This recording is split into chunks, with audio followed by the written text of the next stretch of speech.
오늘은 열왕기하 25장 말씀 통해서 유다 왕국의 패망이 주는 교훈이라는 제목으로 같이 은혜 나누겠습니다.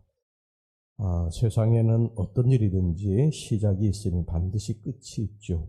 태어나는 때가 있으면 죽는 때가 있고 꽃도 피는 때가 있으면 또 지는 때가 있습니다. 국가도 마찬가지입니다. 그 화려했던 제국들, 그 제국들이 설마 망할까 그렇게 생각하지만요. 그 제국들도 역사 속으로 사라지고 그 흔적만 남아 있습니다. 여기 본문의 말씀에는요, 이제 열왕기하 25장으로 열왕기서가 다 끝나게 되는데 유다 왕국의 패망이 언급이 됩니다. 솔로몬의 아들 르호보암에 의해서 주전 930년에 시작된 유다 왕국은 그 뒤로 단일 혈통을 이루면서 20대 왕 시드기야에 이르기까지 344년 동안 지속했습니다. 하지만 유다 왕국도 시드기야 11년 주전 586년에 이르러서는 더 이상 이제 국군을 지탱할 수 없게 되었습니다. 정말 므낫세 왕 이후로 쌓인 악행이 얼마나 극심했던지 한군 요시야 왕의 대대적인 개혁 또 이 회개운동에도 불구하고 마침내 유다 왕국은 멸망의 길로 가야 했던 것입니다. 이제 본문을 보면서 예루살렘 성전의 파괴 그리고 통치자 시드기야와 왕족 유다 백성의 바벨론 유수 등 유다 왕국이 내린 이 비참한 최후 이 모습을 통해서 신앙의 교훈을 삼도록 하겠습니다. 유다 왕국의 이 최후는 비단이 2500년 전에 유다 백성들에게만 내린 심판이 아닙니다. 본문의 말씀은 잠깐 후면 이 세상 모든 인류에게 닥칠 세상 최후의 심판을 예시적으로 보여주는 종말의 현장입니다. 이제 말세지 말을 사는 우리 성도들은 본문의 말씀을 통해서 다시 한번 믿음을 세우는 기회를 갖기를 원합니다. 첫 번째, 하나님을 버린 자는 결코 환난 날에 도움을 받지 못한다는 사실입니다. 18개월 동안 이 바벨론 왕 느부갓네살 군대의 포위를 당한 예루살렘의 지경은 말이 아니었습니다. 물과 식량이 고갈된 성읍민들은 양식이 없이 큰 고통을 당했습니다. 3절 말씀 보겠습니다.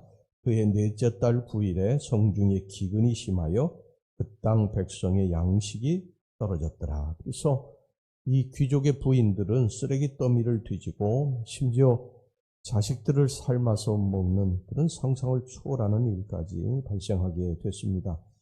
그리고 이제 성벽에까지 구멍이 뚫렸어요. 예루살렘은 더 이상 수비가 어려운 지경이 됐어요. 4절에서부터 6절까지 말씀입니다. 그 성벽이 파괴되매 모든 군사가 밤중에 두 성벽 사이 왕의 동산 견문길로 도망하여 갈대아인들이 그 성읍을 에워쌌으므로 그가 아라바 길로 가더니 갈대아 군대가 그 왕을 뒤쫓아가서 여리고 평지에서 그를 따라잡음에 왕의 모든 군대가 그를 떠나 흩어진지라. 그들이 왕을 사로잡아 그를 림나에 있는 바벨론 왕에게로 끌고 가매 그들이 그를 심문하니라. 더군다나 이 왕마저도요, 백성들을 버리고 군사들을 데리고 도망을 쳤습니다. 그러나 여리고 평원까지 추격해온 이 바벨론 군사에 의해서 왕과 이 호위 군사들은 모두 체포돼가지고 시드기야 왕의 아들들은 아비가 보는 앞에서 바벨론 군사들에 의해서 처참하게 살해당했고, 그리고 이 바벨론 군사들은 시드기야 왕의 두 눈을 뽑고 쇠사슬로 묶어가지고 바벨론의 포로로 끌고 갔습니다. 이런 처참한 지경에 이르렀지만 그를 돕는 사람들은 한 사람도 없었어요. 애굽을 의지하고 살았지만 애굽은 그들을 돕지 않았습니다. 여러분, 우리가 환난 날에 과연 우리를 도울 분이 누굽니까? 여러분, 세상 사람들이 우리가 환난을 당했다고 우리를 도울 것 같아요? 천만의 말씀입니다. 우리가 환난 날에 도움을 받을 분은 바로 여호와 하나님 한 분뿐이신 것을 믿으시기 바랍니다. 근데 하나님을 떠나가지고 우리가 살면서 환난 날에 어디서 도움을 받겠습니까? 우리는 하나님 안에서 살아야 될 줄로 믿습니다. 특별히 평안할 때 조심해야 됩니다. 우리가 평안하다고 하면서 하나님 어디 계시느냐 그러면서 하나님 떠나 살면 우리가 환난을 당할 때에 도움을 받을 길이 없는 거예요. 그래서 우리는 평안할 때도 늘 하나님 붙들고 하나님 의지하고 살아야 될 줄로 믿습니다. 그 다음에 두 번째, 이 백성을 핍박하던 자들은 환난 날에 동일한 박해를 받게 됩니다. 8절에서부터 12절 말씀입니다. 바벨론 왕 느부갓네살의 19째 해 5월 7일에 바벨론 왕의 신복 시위대장 느부사라단이 예루살렘에 이르러 여호와의 성전과 왕궁을 불사르고 예루살렘의 모든 집을 귀인의 집까지 불살랐으며 시위대장에게 속한 갈대아 온 군대가 예루살렘 주위에 성벽을 헐었으며 성중에 남아있는 백성과 바벨론 왕에게 항복한 자들과 무리 중 남은 자는 시위대장 느부사라단이 모두 사로잡아가고 시위대장이 그 땅에 비천한 자를 남겨두어 포도원을 다스리는 자와 농부가 되게 하였더라. 시드기야에게 임한 이 재난은 유다 귀족이라고 해서 예외가 될 수가 없었죠. 시드기야를 이 포로로 잡은 바벨론 군사들은 이제 예루살렘 성을 완전히 허물어뜨렸습니다. 그리고 성 안에 있던 고위 관료들, 귀족들 다 끌고 갔어요. 바벨론으로. 그리고 예루살렘 성에는 가난하고 비천한 자들만 남겨놓았습니다. 한때 이 시드기야에게 붙어가지고 시드기야가 잘못하는 일들에 대해서도요. 그냥 모른 척하고 가져나첨과 아부를 하면서 온갖 좋은 것을 누렸던 관료들은 이제 이런 환난 날에 비참한 포로가 돼서 종이 돼서 생명을 잃게 될 위기에 놓이게 됐고 그리고 모든 재산들도 다 빼앗기게 됐습니다. 반면에 하나님께서는요. 그동안 이 왕과 관료들 밑에서 어렵고 힘들게 살아가던 이 비참한 자들에게 여기에서 새롭게 예루살렘의 주인이 되어서 살도록 만들어 주셨습니다. 여러분 이것을 보면요. 우리가 가난한 자들, 힘든 자들, 어려운 자들을 수탈하고 그들을 핍박하고 힘들게 하는 자들은 나중에 반드시 환난 날에 큰 고통을 당하게 된다는 사실을 알 수가 있어요. 그러니까 우리가 다른 사람들에게 악하게 해서는 안 될 것입니다. 우리가 선을 베풀고 그렇게 살아야 될 줄로 믿습니다. 그 다음에 마지막으로 여기 보면요. 세 번째 환난 날에는 성전조차도 피난처가 되지 못한다는 사실을 우리가 알아야 됩니다. 13절에서부터 17절 말씀 보겠습니다. 갈대아 사람이 또 여호와의 성전에 둔 놋기둥과 받침들과 여호와의 성전의 놋바다를 깨뜨려 그 놋을 바벨론으로 가져가고 또 가마들과 부삽들과 부집개들과 숟가락들과 섬길 때에 쓰는 모든 놋그릇을 다 가져갔으며 시위대장이 또 불옮기는 그릇들과 주발들 곧 금으로 만든 것이나 은으로 만든 것이나 모두 가져갔으며 또 솔로몬이 여호와의 성전을 위하여 만든 두 기둥과 한 바다와 받침들을 가져갔는데 이 모든 기구의 논무게를 헤아릴 수 없었으니 그 한 기둥 높이가 18규빗이요 그 산 꼭대기에 논머리가 있어 높이가 3규빗이요 그 머리에 돌린 그물과 석류가 다 놋이라 다른 기둥의 장식과 그물도 이와 같았더라. 이 시드기야와 왕족 그리고 귀족들과 지식층들을 포로로 끌고 간 이 바벨론 왕은 이제 시위대장을 시켜가지고 예루살렘 성전을 파괴하고 그 예루살렘 성전에 있던 귀금속들을 다 약탈하게 했습니다.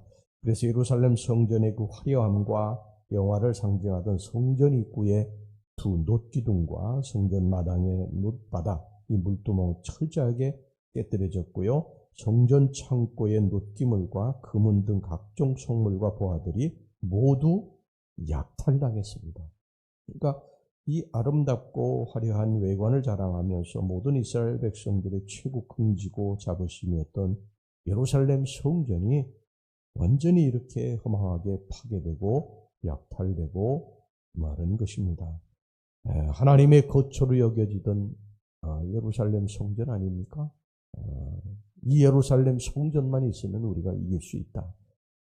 어떤 적이 와도 우리는 여기에서 보호받을 수 있다. 이렇게 믿었는데 이 예루살렘 성전마저도 완전히 다 파괴되고 박탈되고 말았던 것입니다. 여러분 성전이라고 하는 것은요. 건물을 의미하는 것이 아니죠. 여러분 우리가 교회 나온다고 해서 환난 날에 이 교회 나오는 것이 나를 지켜줄 것이다? 그렇지 않습니다. 여러분 우리가 성전이라고 하는 게 이 건물이 아니라 바로 내가 성전인 것입니다. 내가 예수 그리스도를 모신 하나님의 거룩한 백성이 아니면 내가 교회 나간다고 해서 그것이 나를 지켜주는 게 아니에요. 우리는 항상 착각하는 게 교회 나오니까 하나님 지켜주시겠지 그러는데 교회 나와서 지켜주는 것이 아니라 교회 나오는 내가 이 성전이 늘 깨끗하고 하나님을 떠나면 안 된다. 하나님을 예수 그리스도를 나의 안에 모시고 그분의 뜻대로 살아야 된다. 그래야 이 성전이 온전하게 보존이 되고 내가 하나님의 귀한 자녀로서 축복된 그런 삶을 살아갈 수 있다. 여러분 이것을 항상 기억하시기를 바랍니다. 교회 나간다고 그게 나를 지켜주는 게 아니다. 우리는 이것을 항상 잊지 말고 내 안에 예수 그리스도가 계신가? 내가 정말 하나님을 지금 떠나 살고 있지는 않은가? 그래서 점검하고요.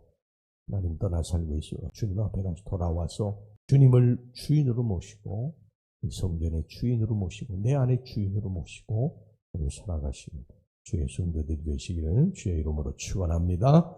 기도하겠습니다. 하나님 아버지, 하나님을 버리지 않게 하옵소서. 하나님을 떠나지 않게 해주시옵소서. 하나님을 멀리하지 않게 해주시옵소서. 하나님을 버린 자, 하나님을 떠난 자, 하나님 멀리하는 자는 환난 날에 결코 도움을 얻지 못할 것임을 분명히 깨닫게 해주시옵소서. 악을 행한 자는 나중에 동일한 또 박해를 당한다고 핍박을 당한다는 사실을 깨달아 알게 해주시옵소서. 아버지 하나님, 우리들이 교회 나간다고 우리가 구원받는 것 아니고 교회 나간다고 축복받는 거 아니고 환난 날에 도움받는 것 아닌 줄 오늘 성경이 말씀하고 있습니다. 예수 그리스도를 내 안에 모시고 내가 살고 있느냐, 내 안에 주인이 예수님이냐, 이것이 나를 지켜주시는 것인 줄 믿습니다. 항상 이 말씀을 기억하고 우리가 하나님 떠나 살지 않도록 역사해 주시옵소서. 예수님의 이름으로 기도하옵나이다. 아멘.